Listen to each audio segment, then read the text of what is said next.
Hi, everyone. Welcome. I am Shirine Saad, Interim Programming Director at National Sawdust, and it's my pleasure tonight to introduce you to our guest, Okwui Okpokwasili, the interdisciplinary performing artist. First, I'd like to describe myself. I am a brown woman with curly hair and a yellow bow. Hi, Okwui.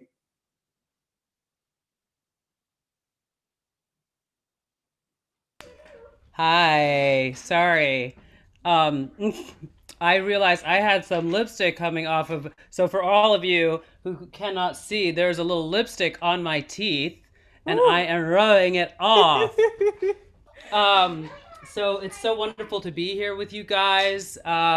Hello, Shireen. Hi. And I am wearing glasses, my reading glasses. I have my ear pods in. I have a cowrie shell necklace around my neck. And cowrie shells, I feel like they're shaped like vaginas. I love them as a source of power and a source of kind of a memory, these memory pieces, because I am of the Igbo people in southeastern Nigeria, and cowrie shells were a form of currency. Um, so yes, that's, and I'm wearing a sweater, a beige cardigan sweater over a gray sweater. Beautiful. I'm going to read a short land acknowledgement before we begin. We are broadcasting from the occupied and unceded territory of the Kernarsi and Munsi Lenape people who have stewarded this land for generations. Please join us in acknowledging the Kernarsi and Munsi Lenape community, their elders, both past and present, as well as future generations. National Sawdust also acknowledges our country was founded on exclusions and erasures of many indigenous and enslaved peoples. This acknowledgement demonstrates a commitment to beginning the process of working to dismantle the ongoing legacies of settler colonialism and genocide. To begin our conversation tonight, we're going to play a recent piece from Okui's performing work. It is called Do Not Let Go, and it was made in 2020. Thank you.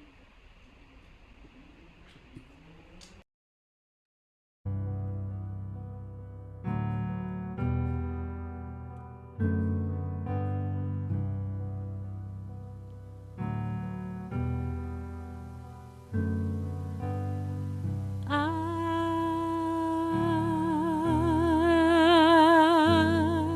wanna know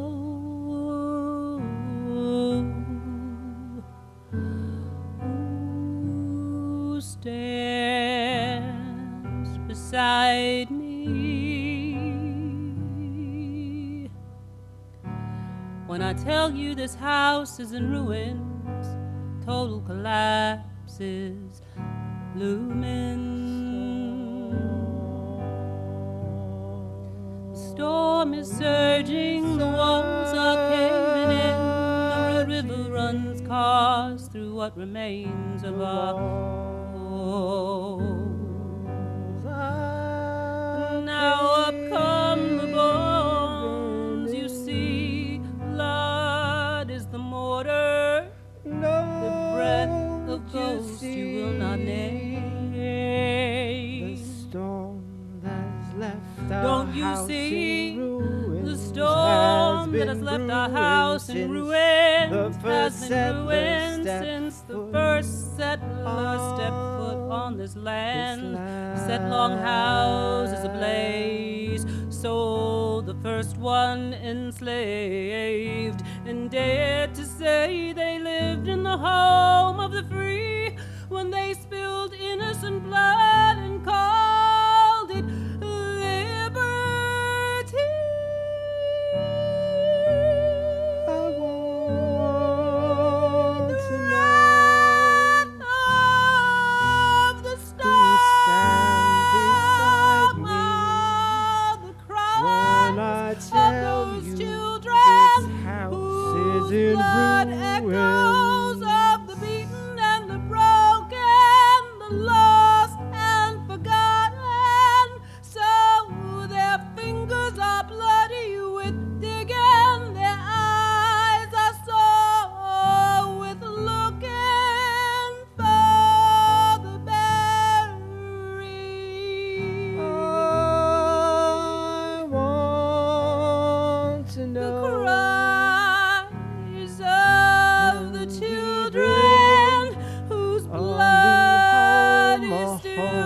that feels men whose bones the are still being rise a soul broken. with looking for the berry. I The want to cries know, of the can we children build a whose new blood is still spilling, whose bones are still home that being feels like being broken. nestled in the breasts of I my mother. want to know. Her head, my first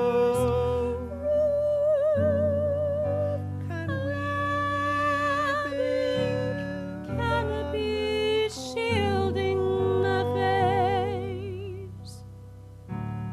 A new home should grow as far as our outstretched arms can reach, holding on to each other. And if I let go, And if I let go, if you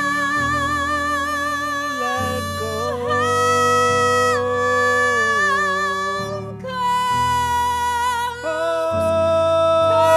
tumbling down.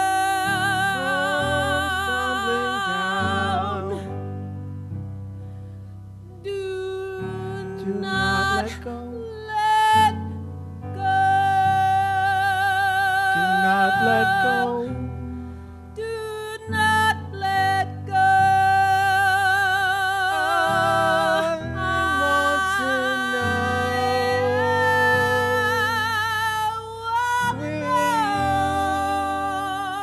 Will you welcome welcome the storm. Will you praise the bones? Will you praise rested the bones from the wreckage? rested from the wreckage And build and build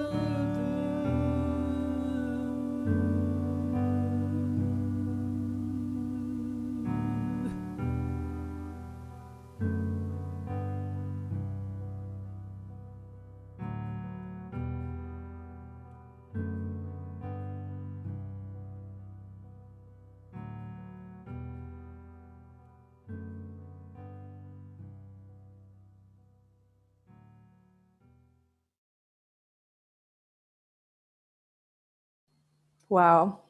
Will you praise the bones wrested from the wreckage and build anew? Yes. Yes, thank you. Yeah, no, because I just was thinking, obviously, we made this, it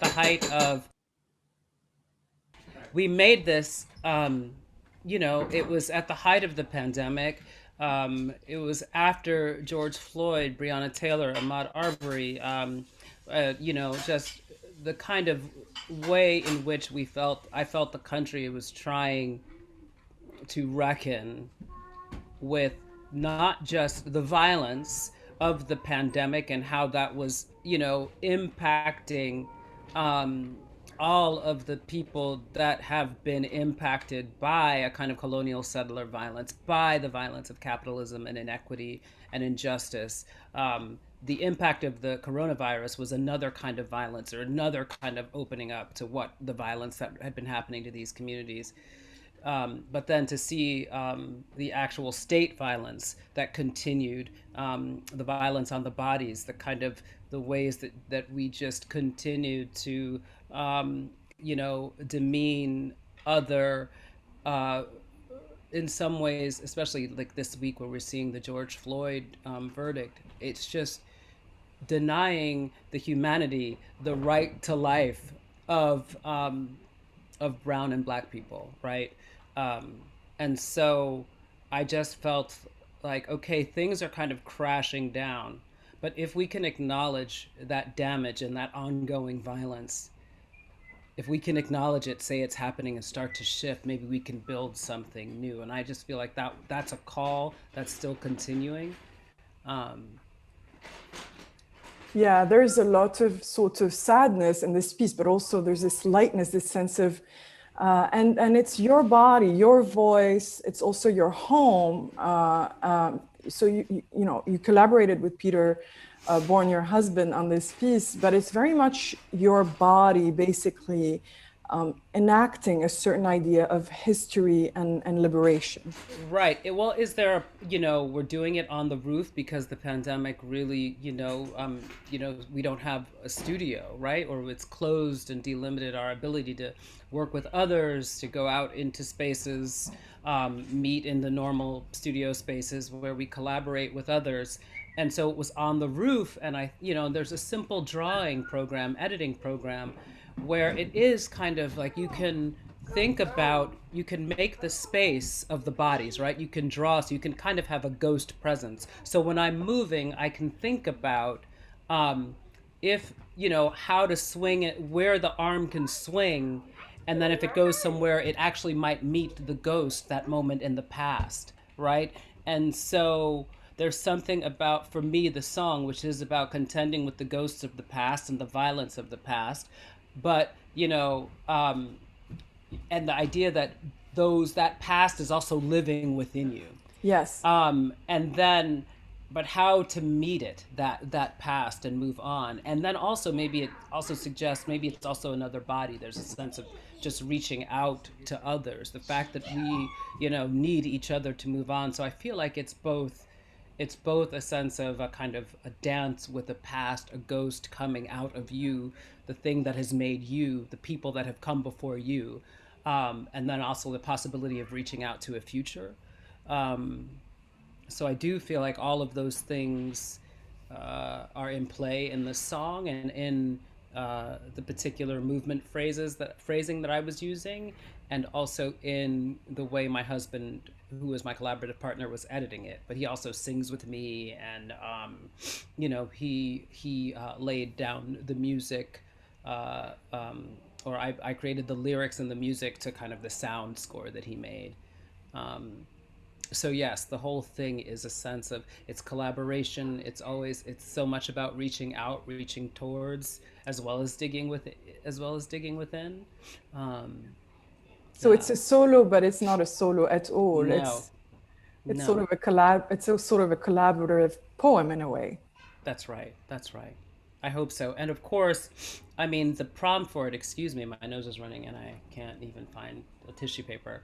The prompt for it was Constance Hockaday, an artist, was given a commission by CAP UCLA to sort of imagine, or thinking about the framework of FDR and his fireside chats, a space where he was actually in conversation with the American public during times of great distress, right? From the Depression through World War II, how to have a kind of conversation, honest conversation, hopeful conversation with the American public.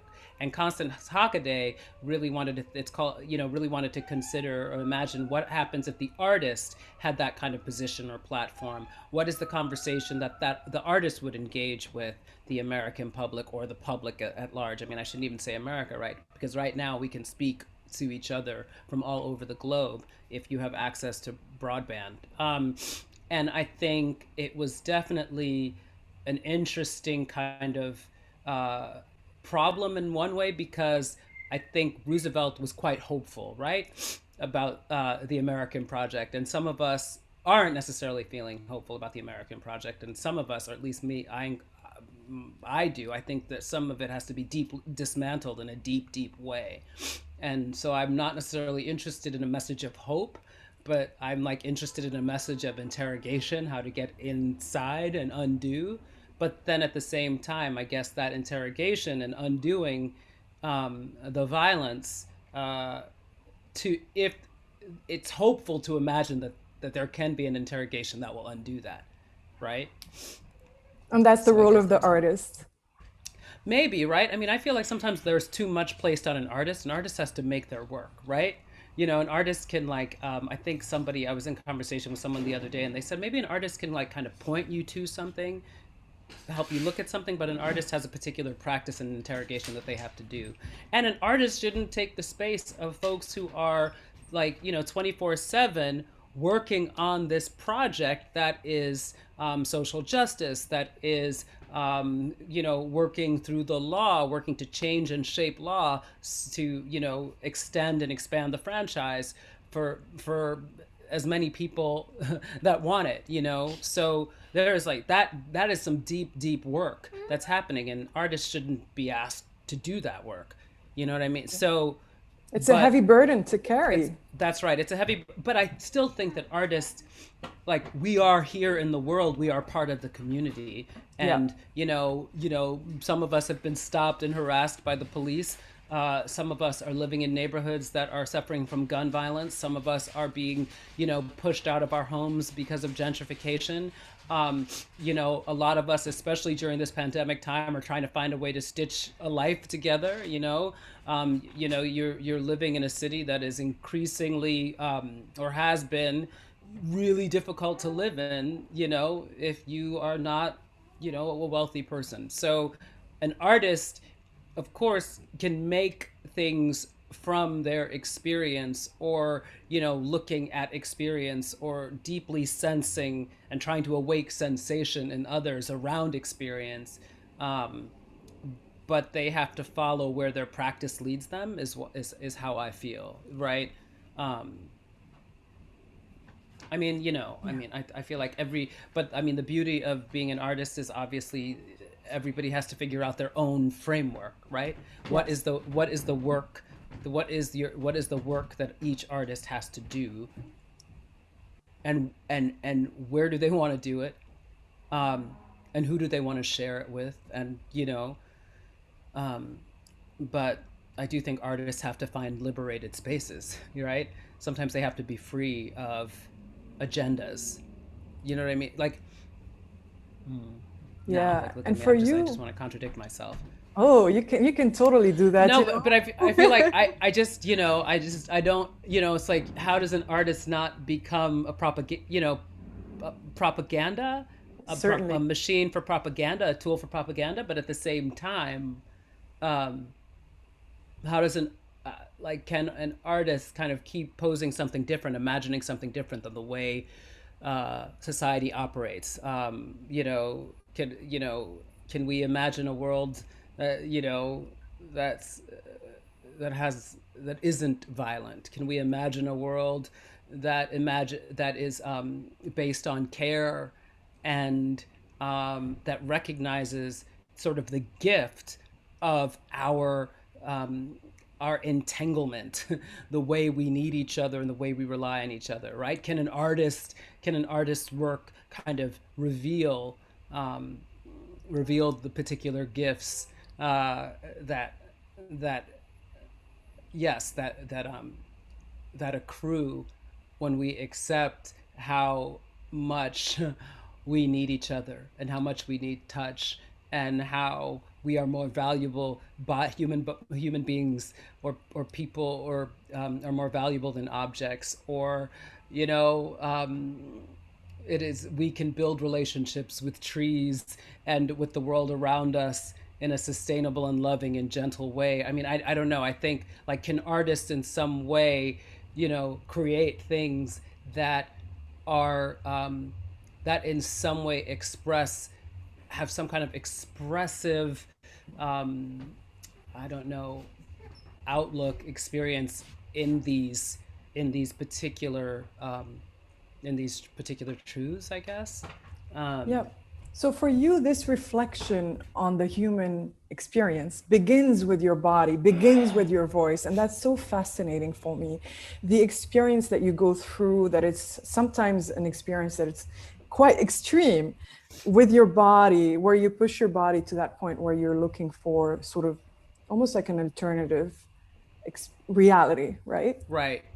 Or just a kind of, like, how do I think about duration, and also think of time as material, and recognize how, the way time operates in particular Western colonial settler sort of frameworks, time kind of strangles you, it captures you, you're forced to think, of an artwork or a piece. It has to be 60 minutes, or 90 minutes. There are all of these ways in which time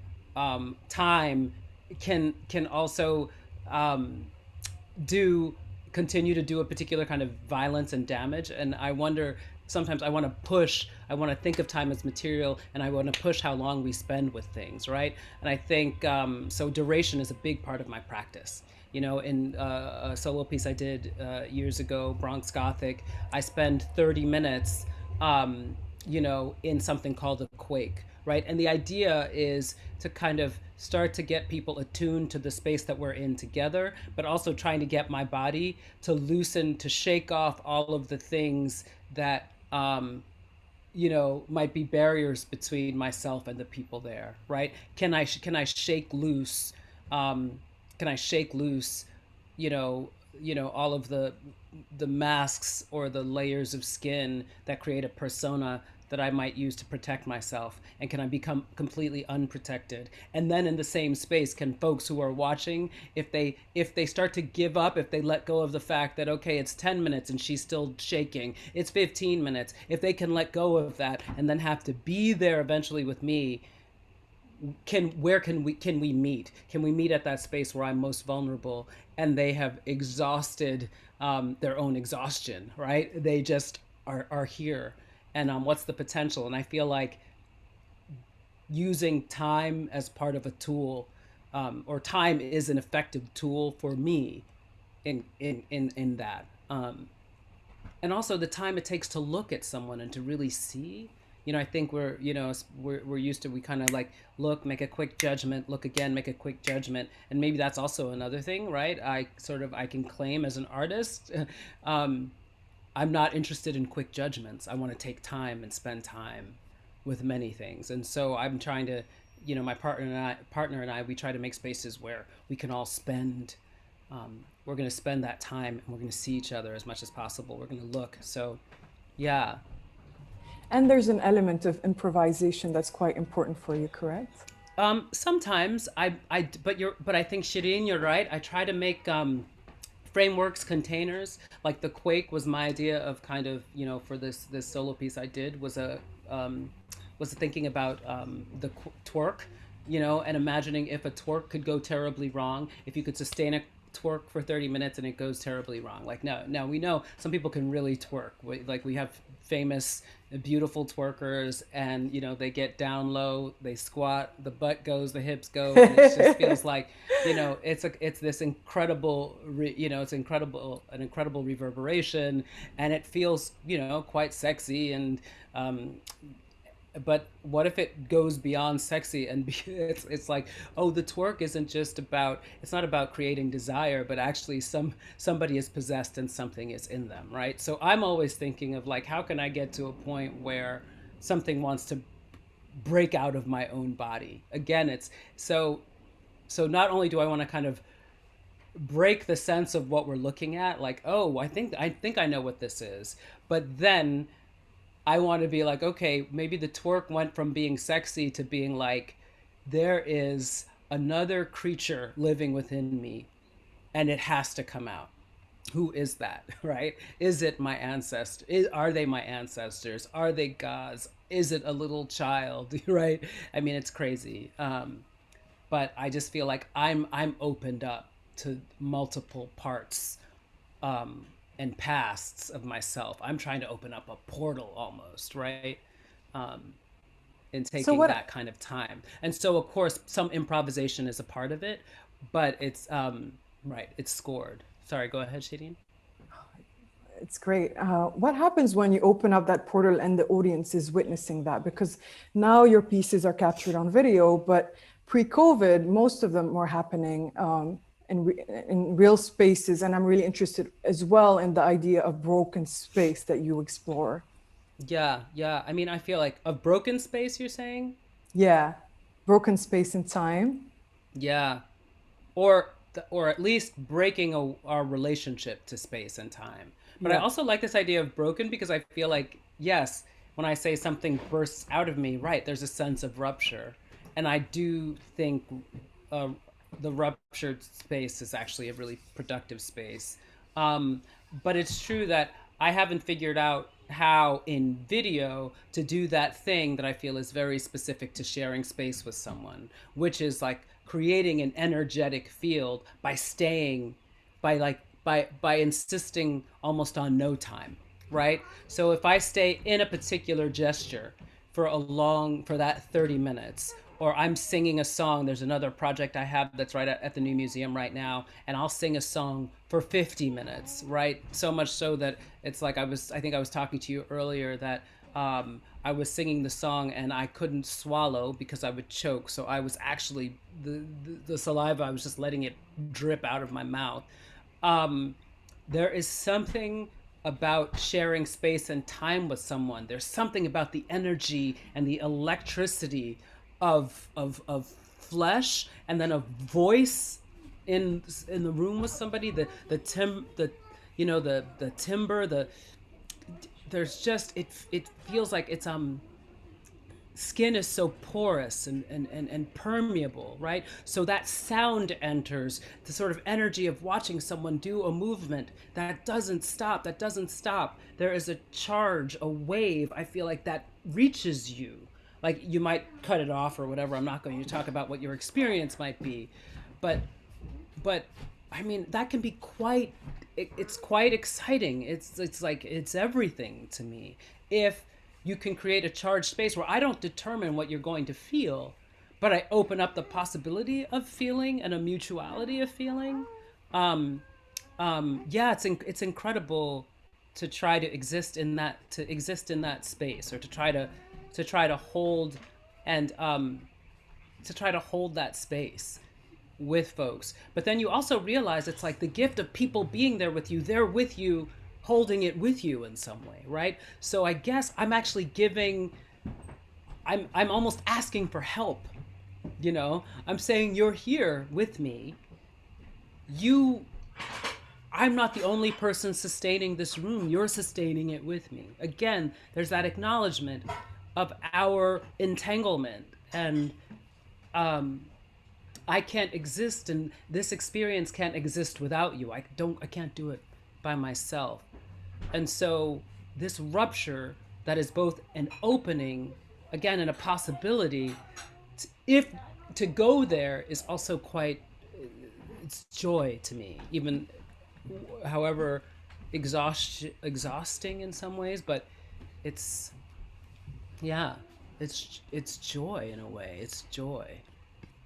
Yeah, so there's pain and there's joy. And how do you think that basically changes, people's perspective maybe of the world? Because at the end of the day, when we experience art, and certainly your art is transformative, it really often changes the way we see things, right? Right. I mean, I feel like sometimes my work is probably transformative mostly for me, and I hope that because I am trying to subject myself to change, that others will also be changing. But I want to sort of also be respectful of the autonomy of individuals who come. But if people come and are changed, I wonder what that change is, right? Like, because I know how I felt when, say my experience of seeing Min Tanaka, who does Body Weather, Buto, seeing Sankai Juku, or some of these people that really worked with time and slowness, or, what I saw as like these inner, I felt like there was some kind of, I felt like I was watching a deep transformation. I was watching how people could be not only vulnerable, but have this range of expression that I had never seen on stage. And it transformed also how I saw people. Like, all of a sudden, there's a beautiful performer, he passed away, but I saw him perform when he was in his 90s, Kazuo Ono. And I had never thought, I don't think I'd ever seen someone in their 90s at that point dancing. And the dancing is different, right? And it's delicate, and it's so deep. And and the joints, and I was like, oh, the eyes can dance. Yes. If you give time, the eyes can dance, and a single movement. And so yes, it changed my feelings around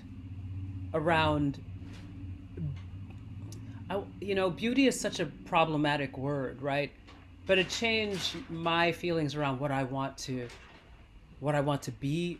Like the idea of, oh, I'm being with this person. I'm in this experience in some way. We're not sharing I'm not having the same experience they're having, but they have, in their commitment and what they're doing, they have created a web, and I am in it again, right? That entanglement. I am I am I am in a process and a journey with them. I don't know how this is going to end. I don't even remember how it started, but I'm just here with them. So I feel like there's been a transformation in how I see and feel. Um, and I hope that happens when people encounter my work, but I would never presume it. Um, I can't worry too much about it, but the most I can hope for is my own transformation, right? But yeah, no. I mean, just to just like when you go sit somewhere and you come out onto the street and you're just kind of like, the sun is just like, has the sun ever been this color before? Like, Yeah. all of a sudden there are smells, and there's, or you might go into some sonic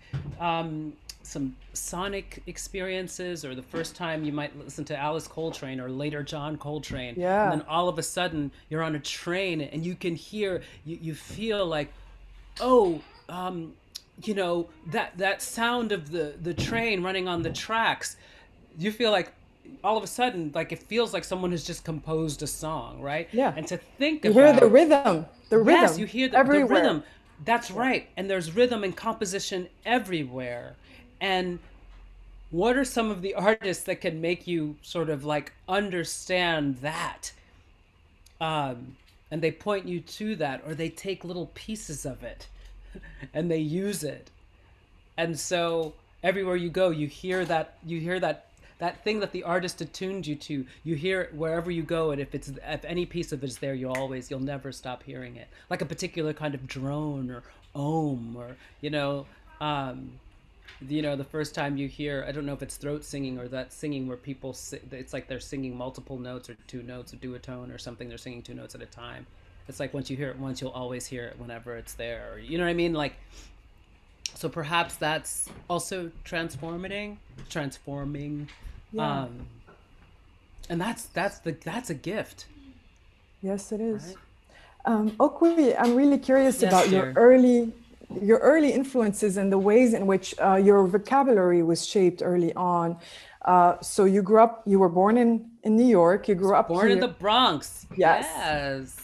Yes. I was born in Manhattan, raised in the Bronx. Yes. And with an incredible, large, loud Igbo family, southeastern Nigerian. And Yes. I think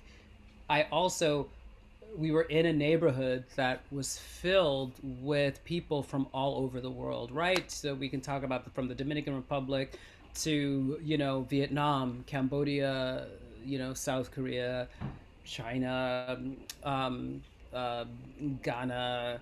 I'm just trying to think of like Liberia. There are so many, India. Like, I just feel like there were so many languages and tones that surrounded me, and I think that experience really, really drove home for me a kind of vitality and richness that wasn't reflected in the sort of cultural and social landscape that I was exposed to, on TV or in movies, or even, when I would, a couple of times I would see a play or read a play when I was a kid.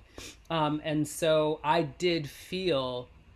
felt that tension. I felt somehow that the fact that there was this very rich life around me, and yet the thing that so many of us were exposed to, most of us were exposed to, the sort of daily diet of one particular idea of like, being human, of a social, cultural kind of life.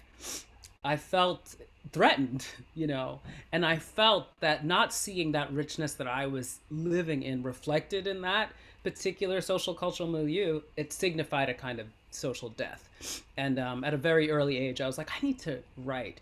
So I started writing. But I would say, like, it wasn't until I think I was 15 when I encountered Ntozake Shange's For Colored Girls When the Rainbow, for colored girls who have considered suicide when the rainbow is enough. I encountered that piece, and that was the first time I felt like, I had read A Raisin in the Sun before that, but that was the first time I felt not only am I hearing language I can recognize, I can hear these people, I can hear this rhythm, but I was encountering a form that I didn't understand, right? Because it was a choreo poem, and I understood choreography, I understood poetry, but what were those two things? So that was my first time encountering the work of a woman of color, a Black woman, who was creating a very specific and particular form to contain her work. And, though that, and the fact to me that there was so much in that poem that I felt like I could understand, and then what the ultimate container and form and shape of it was, I couldn't understand, I didn't know, was the first time I encountered this really useful kind of tension and contradiction. Why is it I understand and I don't understand? Or I am left with a question. There's some of this that I can never finish in my own mind. Or I can finish it in my mind, but it won't look anything like what it might look like in other people's minds, or as manifestations of other people's minds. And then, obviously you go to college and you see a number of productions of it, and it's all different. And so I always think back to that time as a 15-year-old as like this moment, a kind of formative moment of how far can your imagination go, right? Can you start to put language, if the container is available, do not suit you? If you feel like I need something that sings, that explodes with bodies, right? But is also telling a particular story. And I don't see, and I'm looking around, and it's not a play. It's not choreography. It's not only that. It's not a musical. Oh, you know what I mean? To sort of, to have, I don't know, to sort of think that far, to me, it was really exciting. I mean, obviously at that time I was just faced with a question, but it didn't turn me away from the work. And so it's like, oh, you can pose a question to people, and they can handle it. As a 15-year-old, I could handle it. So when I set up, along with my partner, when we set up particular conditions and possibilities around time, or all of these things, I'm like, people can handle it. If I feel like this is the form that can hold this content, and maybe it's not a form that we are super familiar with, or wait a minute, I'm not sure, how does this form fit with this?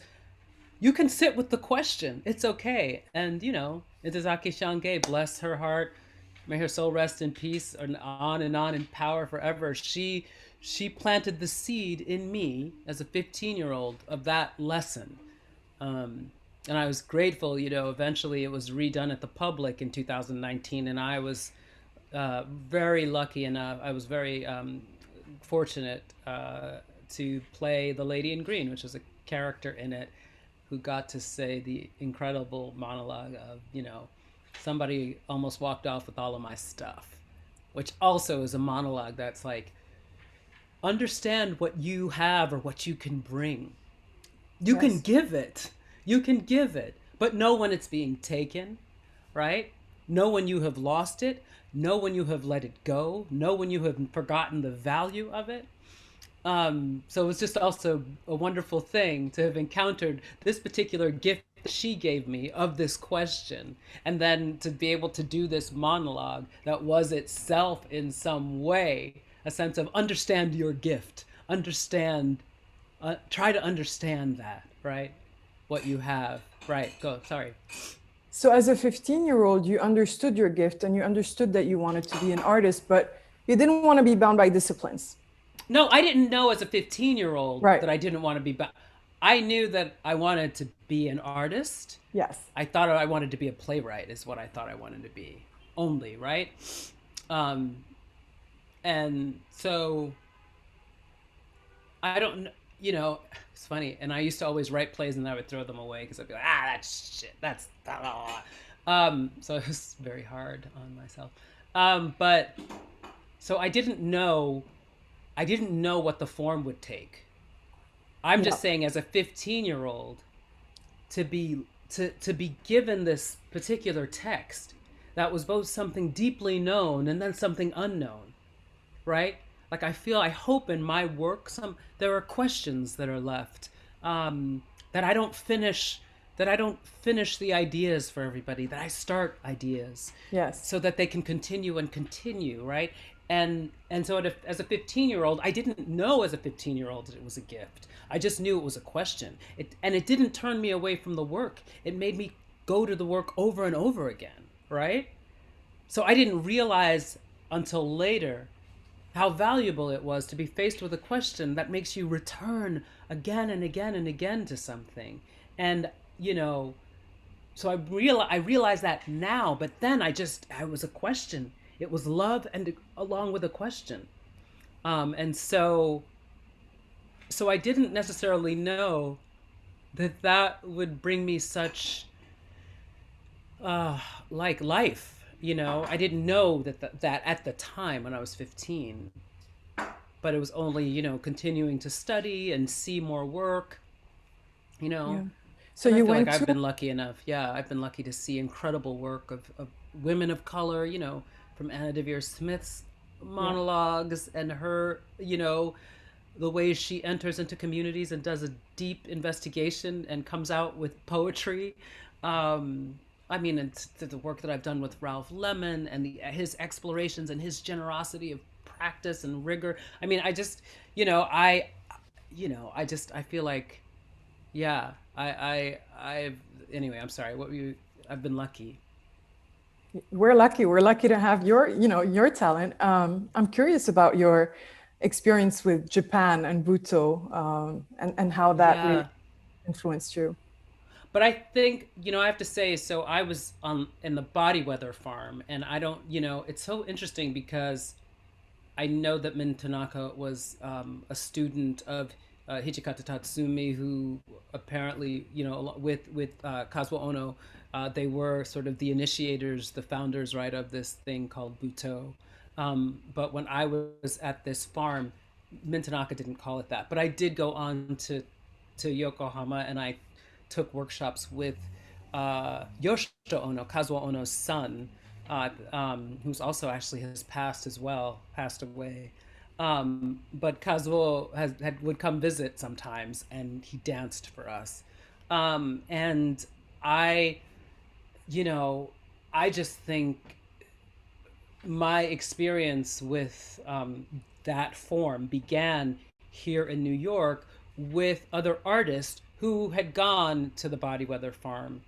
And my experience began because we started to, you know, they were doing slow walks with us.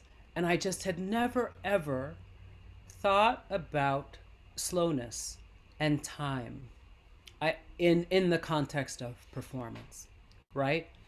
I had never, and it started, I would watch people, and it just changed sort of my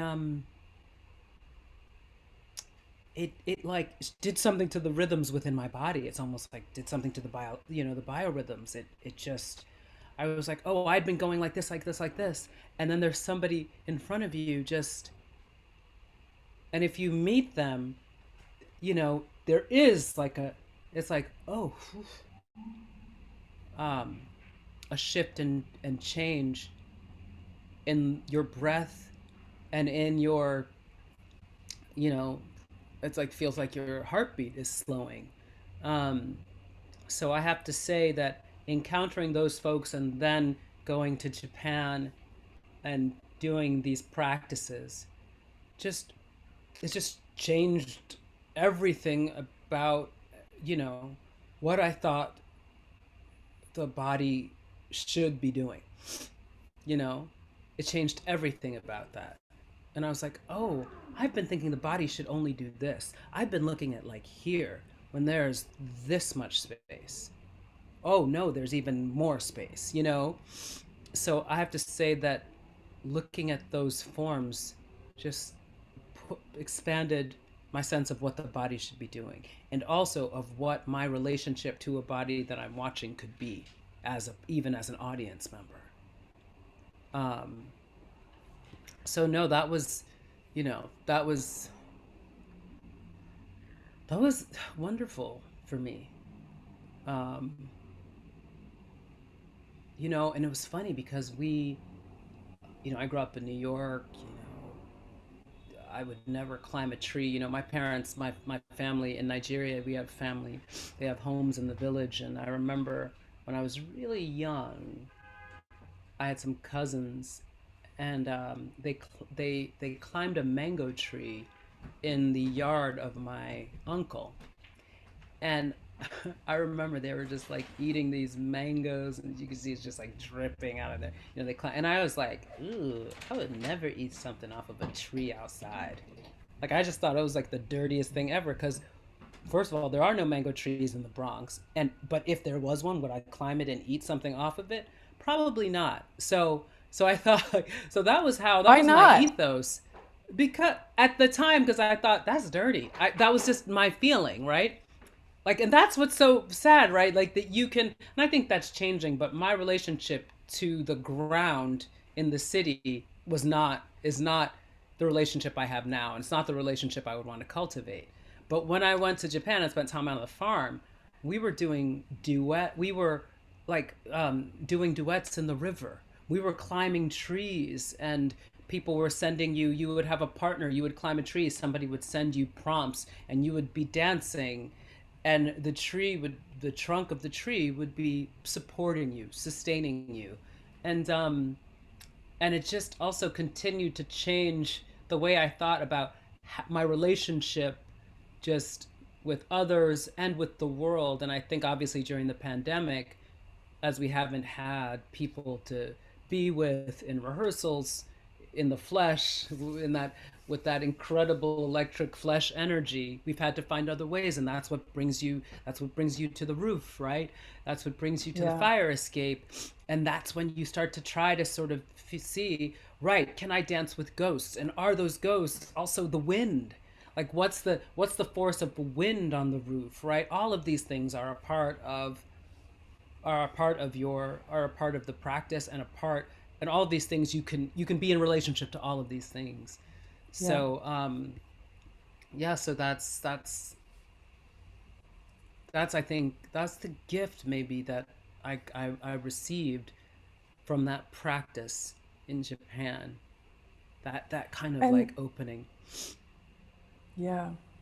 And collaboration is really important to your process, right? From that piece we just Yeah. saw to, of course, the piece at the new museum, which was made in collaboration also with your husband, Yeah. Peter Bourne, and Ralph Lemon.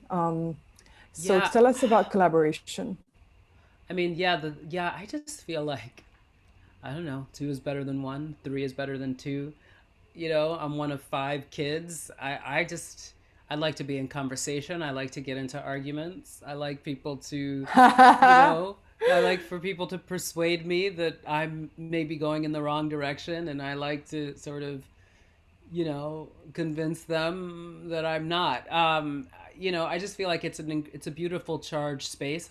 And I also think like you know, we all come into the room with our ideas, and I just think if you go into a room with people that you trust and love, um, um, just your idea is is it's okay that the idea shifts and changes in a kind of useful collision and productive collision with others.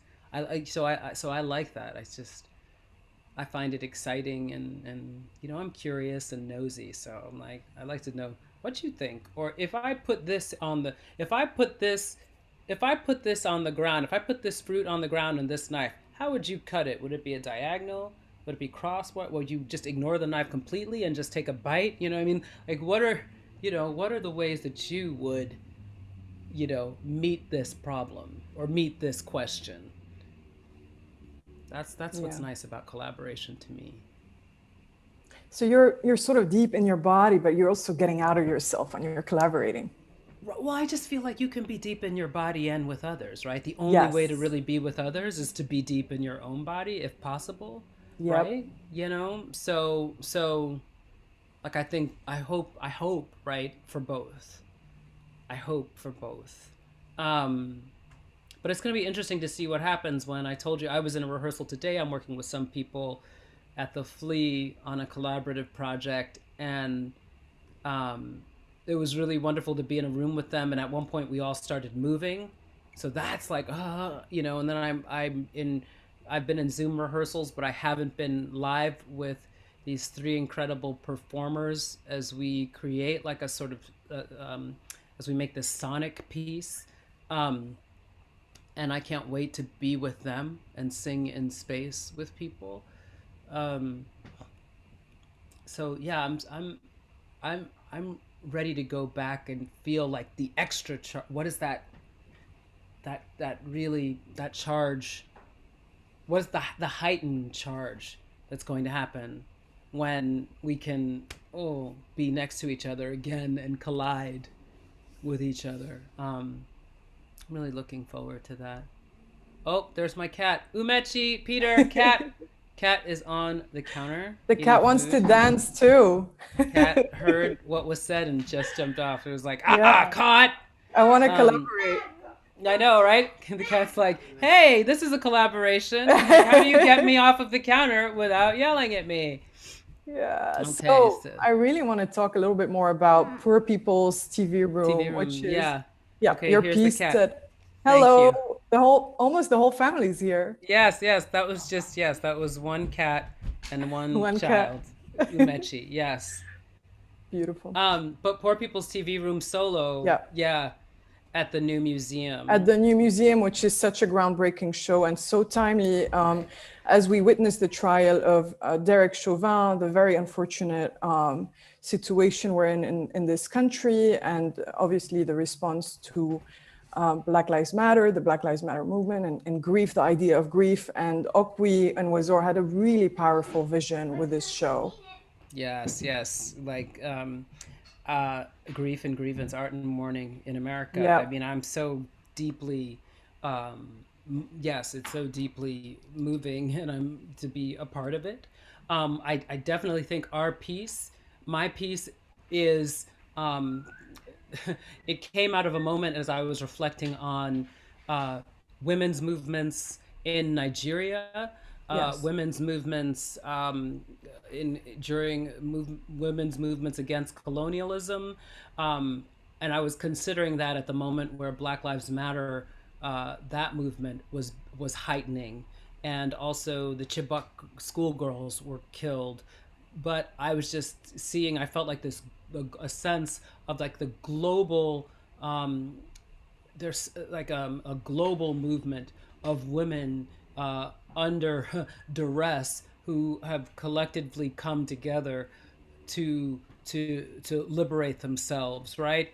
To talk back to systems of power, to dismantle it, to do that work. And so that's it. So our piece is, it's me taking the text from some women, the text of some of the women who were in this 1929 women's war in Nigeria, and just thinking of insistence, being in that space of insistence, of look here, look here, look here.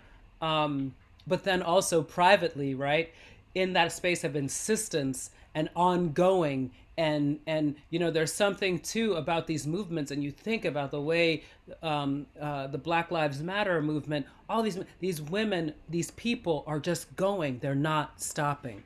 I mean, obviously people have talked about how people working as in social justice, or the folks doing that work, how do they get some respite? Because they are just, where does that energy and that fight come from, right? I mean, obviously, I think it comes out of love, and love is quite a powerful engine.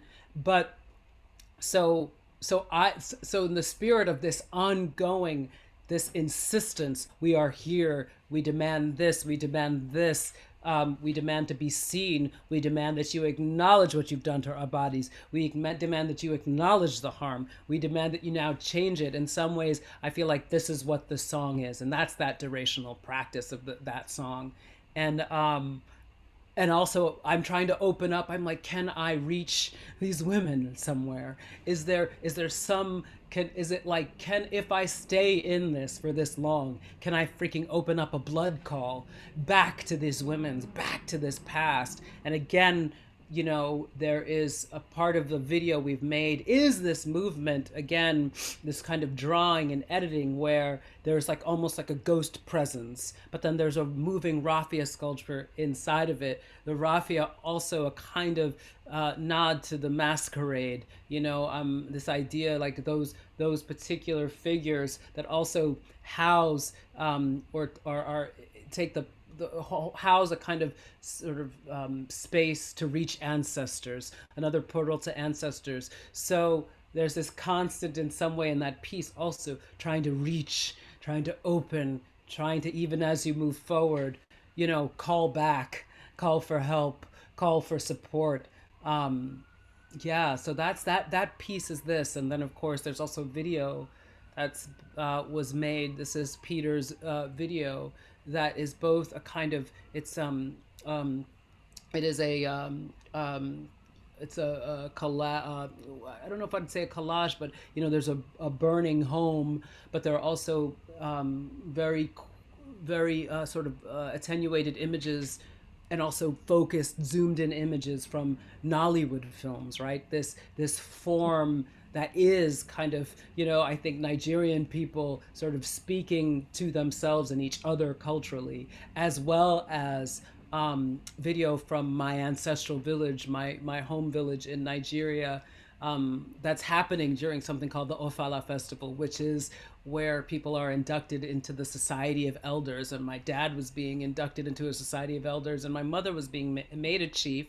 And so there are times you can see my mother's, you can see my mother, aunts, you can see my sisters, the husband of my one of my sisters. So my family is there, but in some way also I'm braiding us into these narratives. That's and all of it, and while having this song hold it, right? Try to serve as a container for all of these things.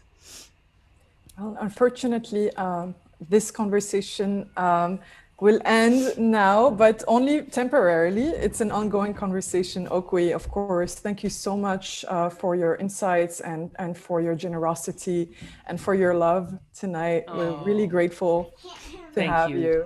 Shirine, thank you so much for your beautiful questions and this space. And I was so happy to share it with you and be with you here. And thank you to Peter and the cat and your daughter, and who is Umechi, singing beautifully also. Thank you. So, I will tell them that you give them their thanks, and I thank you, I thank Charles, and for holding down the tech support of this space. That's important. Very important. So important in Zoom world, yes. Thank you, Okwui. Shirine, thank you.